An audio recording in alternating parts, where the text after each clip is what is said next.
মুসলমান হিসাবে আপনার বিশ্বাস থাকবে আল্লাহ রাব্বুল আলামিন আমার জন্য যা ফয়সালা করে রেখেছেন, আমার তাকদিরে যা নির্ধারণ করে রেখেছেন, এর বাইরে কিছুই হবে না।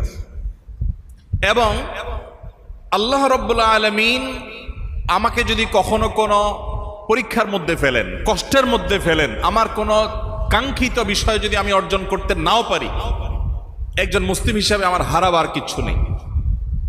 নবী করিম সাল্লাল্লাহু আলাইহি সাল্লাম বলেছেন, আজাবান লি আমরিল মুমিন ইন্না আমরাহু কুল্লাহু খায়র।